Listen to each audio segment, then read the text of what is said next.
In honor of Women's History Month, Charlie Talks would like to spotlight some amazing women in history.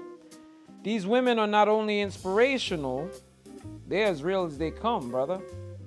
Mary.Blige.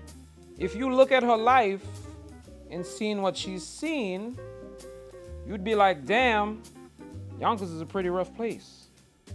How did she make it out of there alive? Her ex thought he was cold pimping, but MJB caught him slipping Eddie Griffin. She thought it was real love, but he was Mr. Wrong, and she don't want to be right. She didn't want any more drama or hateration in this dance-ori. Mary has accomplished a lot in her years, but more than anything, she has silenced you haters out there talking smack like you won't get the MJ slaps. From Grammy Award winner to performing at the Super Bowl, MJB been on her grizzly like John Morant crossing and laying him up like Will Chamberlain any night of his life, if you know the vibes. Also, I'm not going to hold you on this. She's a bad mama jamma. Mary's been looking thicker than a Snicker, eating hams, yams, and grits for dinner. She's stacked. With all that wagon she's been dragging, even Michael Jordan got to patting her down like a security guard at the tunnel in the 90s. Wait till he get his hands on you. He went from Air Jordan to Hands Jordan. MJ was down to risk it all for some of that, y'all. My 5th grade teacher, Miss Davis. Picture a 10-year-old child, an astute scholar, focused and determined to be a highly educated and a successful adult. Can you picture him? Well, that wasn't me, player. Your boy Charlie was a menace to society like old dog. But old Charles wasn't slinging coke, baby Paul. I was outside. You see, Miss Davis saw my potential. She spoke to me stern, but also so eloquently. One day she took me aside after she caught me shaking them bones for that Skrilla. And she said, boy, what the you doing outside with these dumbass? She was so inspiring in that way. She always spoke life into me. One day in class, I was cutting it up with my gang when Miss Davis walked in. She quickly broke up the crowd and walked up to me and said something I'd never forget to this day. She looked me straight in the eyes and said intensely, if you don't stop hanging out with these guys, I'm going to call your mother so she could come up to the school and whoop your ass. She gave the green light for many of our parents to take us on a tour to Whoop That Ass University, where you can major in getting washed up with a minor and you don't want that smoke, brother. She passed away a few years later, and I never got a chance to thank her. I miss her. She knew I would turn out to be something. And you know what they say, something is better than nothing. After all, I spent more time with her than many of my childhood friends.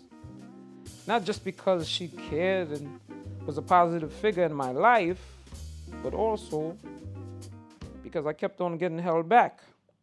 Damn those standardized tests. My mother.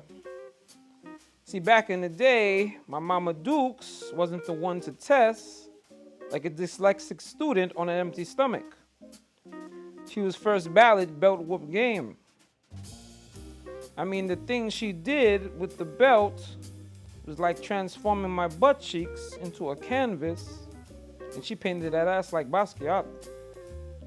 See, one day I decided to disobey my mother's 8 p.m. curfew because Charlie felt 12 midnight would suffice.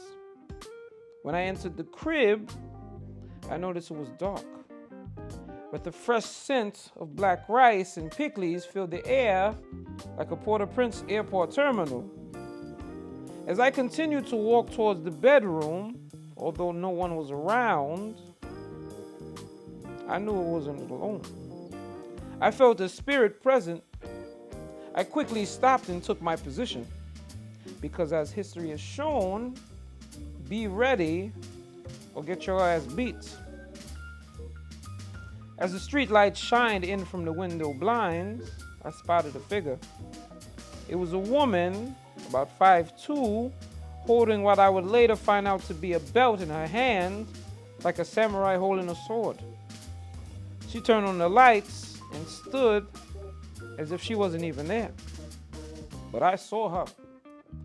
My first thought was to book it. Run for the door like an illegal rushing the Mexican border. But that plan turned out to be the wrong one.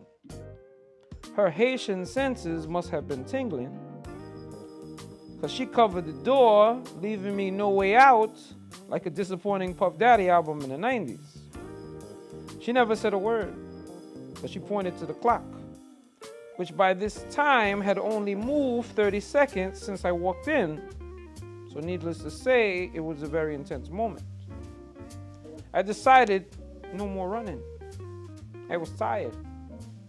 I spent all day hanging out with the bros, trying to score some quality breast grabs and finger swirlies from the local young tenders. If you know the vibes, you know what I mean. I had no fight left.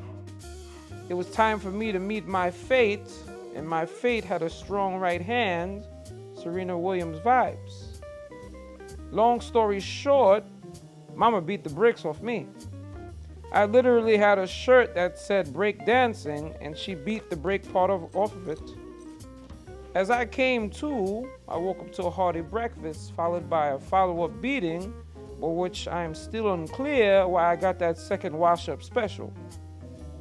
I love you, Mama.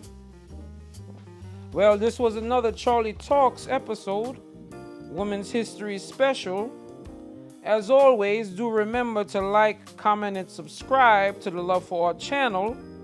We have more content coming at you, so stay tuned. Check us out on TikTok, Love for Art Films and Charlie Thrashington. Shout out to the affiliates. Check them out without a doubt. We don't post for clouts. As always, have peace, love, and Kanye shrugs. We're out.